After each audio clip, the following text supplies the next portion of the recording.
Saudara-saudariku terkasih, salam berkah hari baru. Kita berjumpa dalam program Katekese Online Paroki Belinyu melalui Renungan Harian. Selamat mengikuti.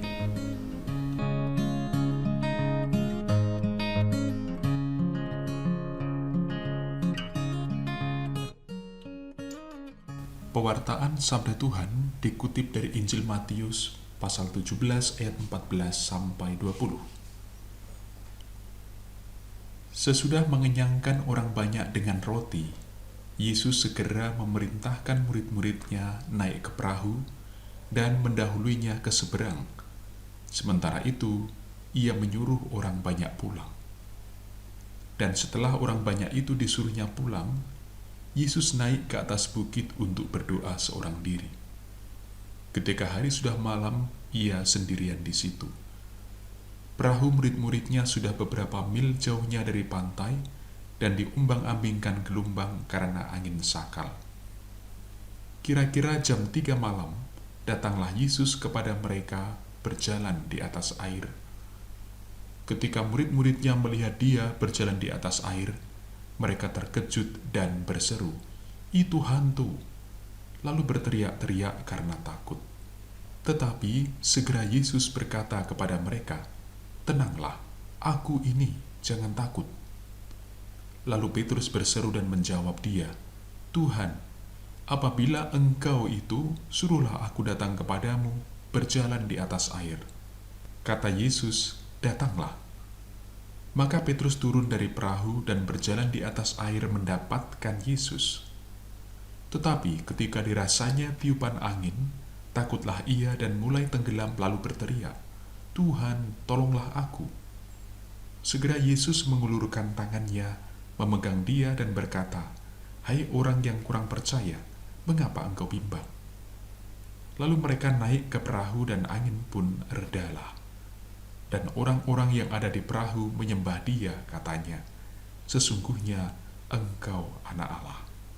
Demikianlah Injil Tuhan.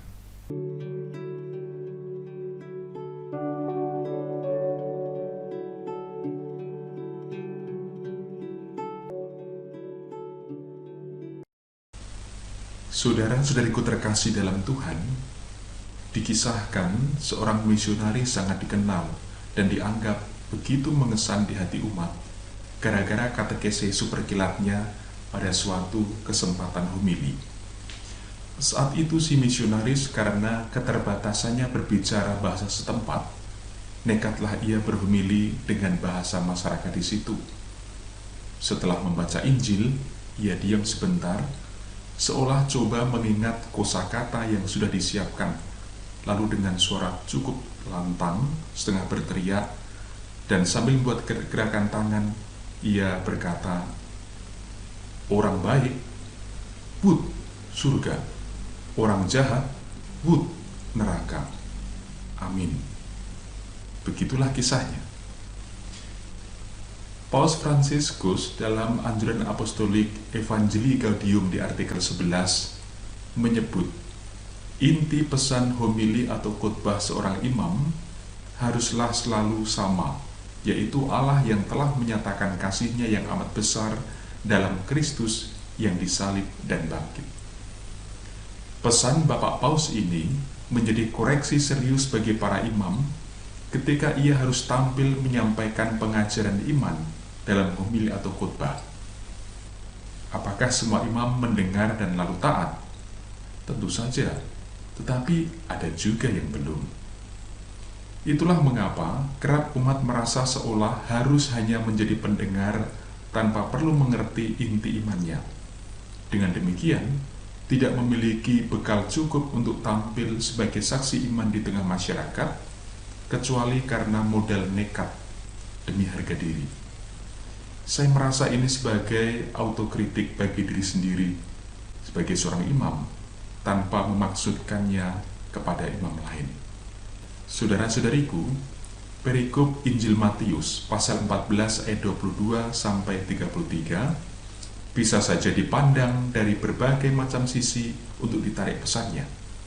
Tetapi ada hal mendasar yang seharusnya tidak boleh disisihkan, yaitu Yesus menyatakan diri atau memperkenalkan diri sebagai Allah beserta kita.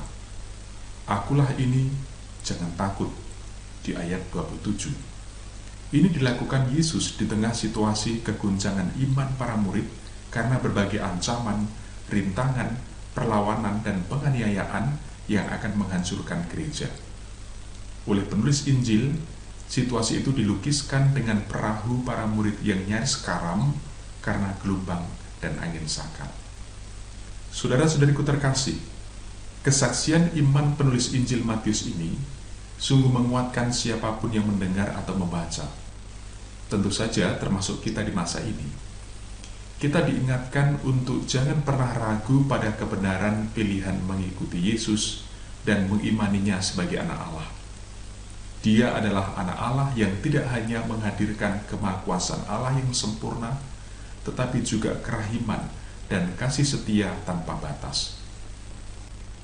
Kalau disejajarkan dengan nubuat dalam kitab Ayub pasal 9 ayat 8, maka kutipan ayat 26 yang mengisahkan tentang Yesus berjalan di atas air merangkum pesan keseluruhan secara padat tentang siapakah Yesus. Di hadapan Yesus, segala sesuatu ditundukkan bukan untuk dihancurkan, tetapi dikendalikan dan ditata kembali dalam kuasa dan kebijaksanaan Allah yang maha tinggi. Tetapi sekaligus, bagi komunitas gereja sendiri, selain Yesus hadir menumbuhkan iman kepercayaan di saat jatuh bangun dalam kesulitan, Ia juga menegur dan mengkritik di ayat 31, agar kita berani bangkit di saat krisis keyakinan. Hai engkau orang yang kurang percaya, mengapa engkau bimbang? Mari kita kembali kepada cerita di awal tadi tentang sang misionaris.